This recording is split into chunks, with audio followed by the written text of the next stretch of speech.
his first, and you're one of the greatest who ever lived. Before his first game, when you just saw him like preseason, it was like I came out on First Take and said, I'm going to tell my grandkids I saw this guy throw. It sounds ridiculous, but you're one of the names I mentioned in terms of the electricity of his arm. And since then, he threw 50 touchdowns to 12 interceptions, won the MVP, followed that up by improving that ratio on the Super Bowl MVP. He might do both this year.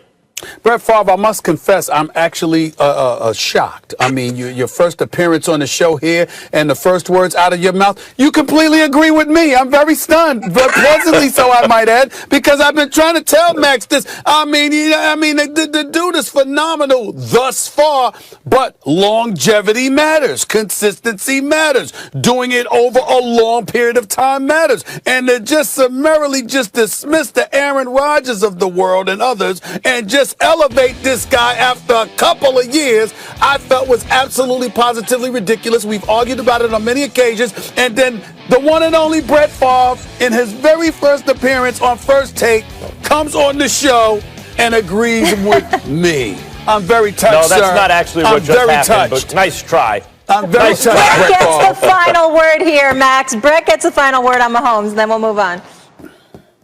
No, we all agree. The guy's great. What he's accomplished so far is outstanding. I agree with Max. One turnover this year is incredible. To be a gunslinger, you would think that you would turn the ball over. At least a tip a ball or something. But very impressive. It's just a little too early. I hear you. All right, next topic we got here. Team and coaching staff rises up to his level of play. And the ball bounces their way.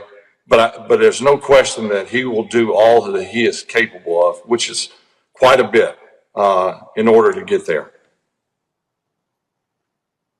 Yeah, I don't have confidence that he'll win another one. I agree with you, Brett. He's great. He is an amazing talent. He'll do his part. But considering they never draft in the first round for offensive weapons, they believe they can find guys and coach them up, and they've done a pretty good job of that. Well, damn, that defense must be amazing, right? In that case, no, it's not. And then they draft his successor when they just won 13 games and beat Seattle and wound up in the NFC Championship game. Instead of giving him the best chance to win right now, I don't have confidence he wins another in Green Bay.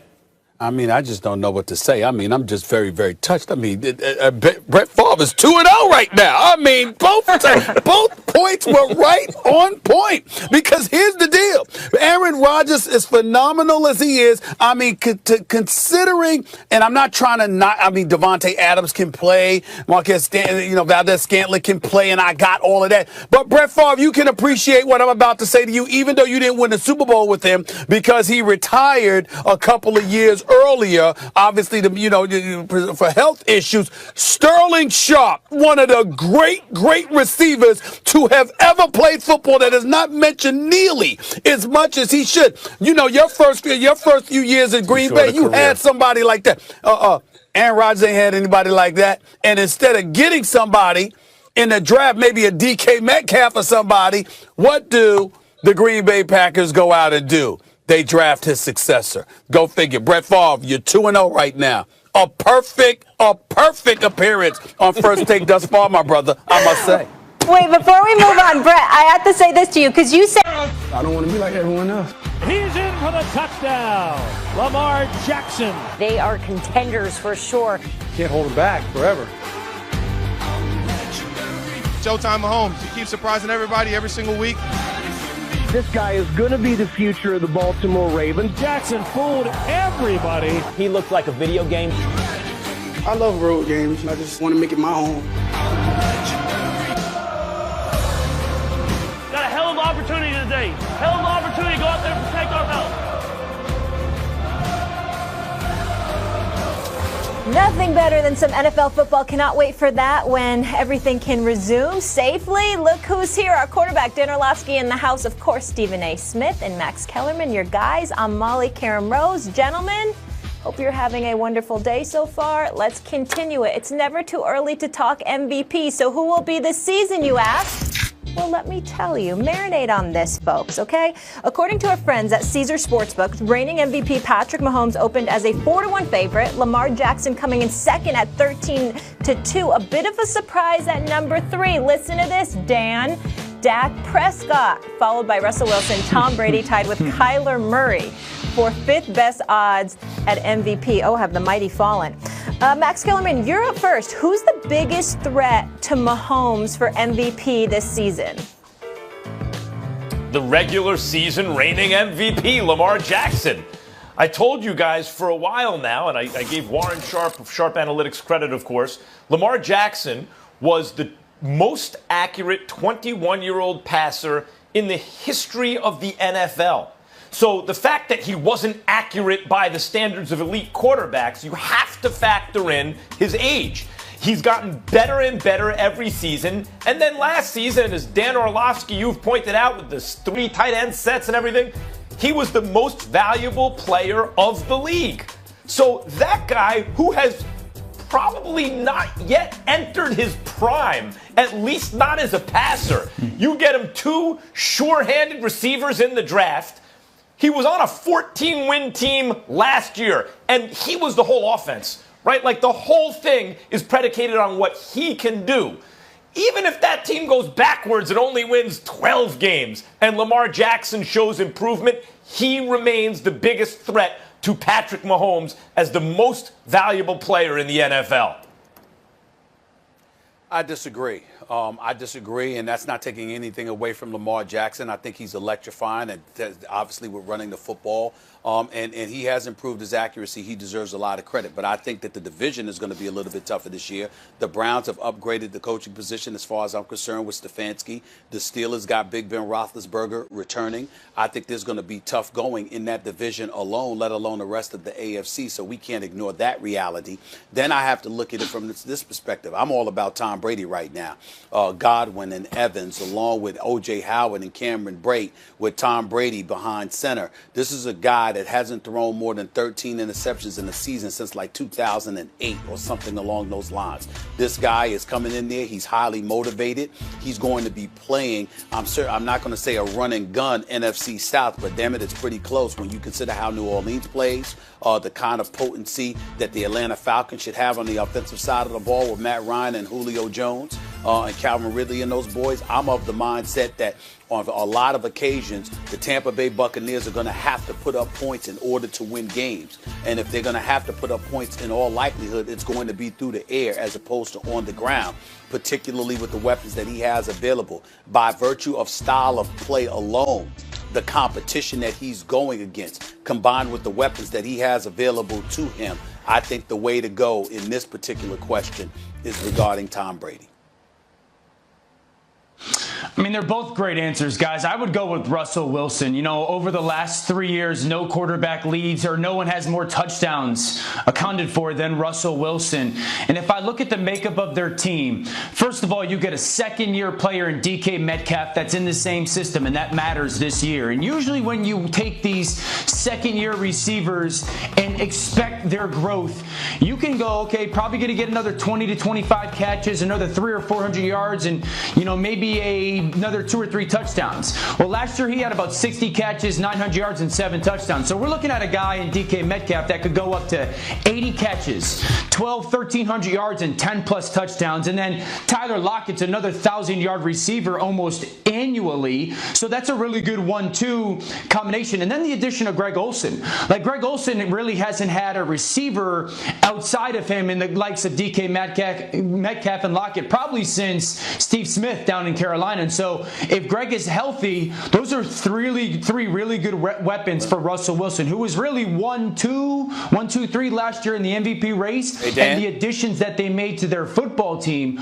are going to be massive. Also, a better offensive line. The 2 caveats that I would have for you guys, and Stephen, I know you want to talk, but the 2 caveats I would have is I do think it's going to take Tampa Bay a month to get up to speed because there's not going to be much offseason. They're going to be a drastically different offense in the back end in November and December than they will in September. And then, Max, I love Lamar Jackson and the point. The two kind of maybe asterisks I have for conversation is, how do they replace Marshall Yanda? That's a huge question. And then they traded Hayden Hurst. So that really made that 3 tight end package at least different. How do they replace those 2 players?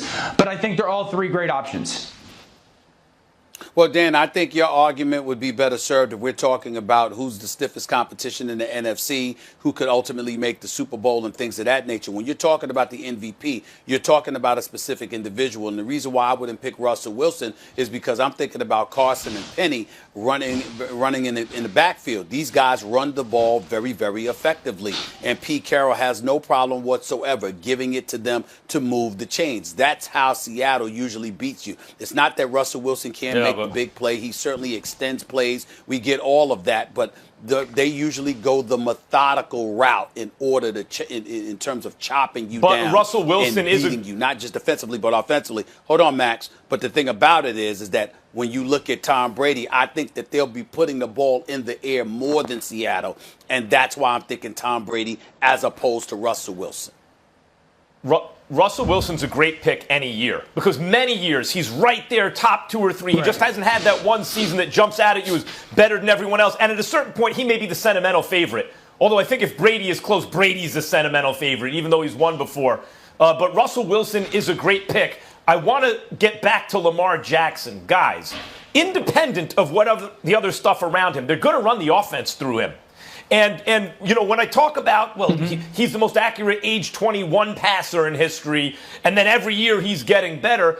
As a rookie, he was a better passer as a rookie, at least according to the stats, than Peyton Manning, Andrew Luck, Carson Wentz, and several, obviously Trubisky, but Jared Goff. He was more accurate as a rookie than a lot of those guys we think of as really accurate passers, and he was younger than most of them when he was a rookie. So his natural passing talent, just passing talent, is severely underrated. And let's not forget, even if the division gets better, I don't view it that way. That's a 14-win team. A 14-win team. He just steered to that record.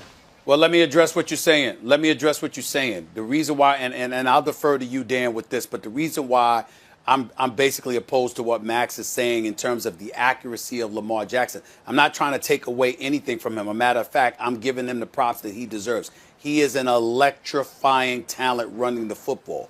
And he scares the living bejesus out of you when he has the ball in his hands and he's looking to run. So you've got secondaries that are compromised because you got to have somebody spying him. Sometimes, in some cases, 2 people spying him.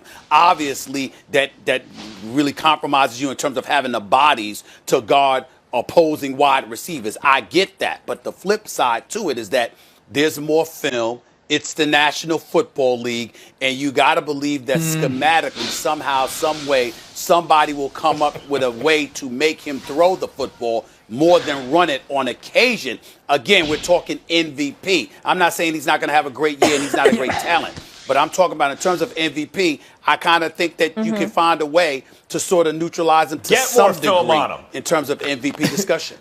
Well, film on him just going to demoralize the teams who have to watch the film. Let's not forget, real quick, Dan, he's on his rookie deal still. Russell Wilson and Tom Brady suck up a lot of the salary cap. Lamar is still on his rookie deal, meaning there are more resources going to other places on that team. All right, Dan, last word here. Here's the challenge for Lamar. Last year he led. Go ahead, Molly. I'm sorry. No, you have the last word. It's all you. Here's the challenge for Lamar. Last year, he led the NFL in touchdown passes and led the NFL in yards per rush and won MVP. Can you do that again? That is incredibly difficult to try and repeat in. And I'll make the point again. One of the great benefits scheme-wise was those 3 tight ends. And they traded Hayden Hurst. And I know he wasn't an incredible, impactful player per first-round pick, but I do want to see how they replace that because that is one of those pieces that made that offense so impossible to stop last year. But it's going to be really hard for Lamar to duplicate that season again. Dan, appreciate you listening to Time Cues. You will be back with us in just a bit. I want to add, Russell Wilson has never had a career MVP vote. That's hard to believe. And also, I was surprised Kyler Murray was so high. Same odds. I know he got dehydrated.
you.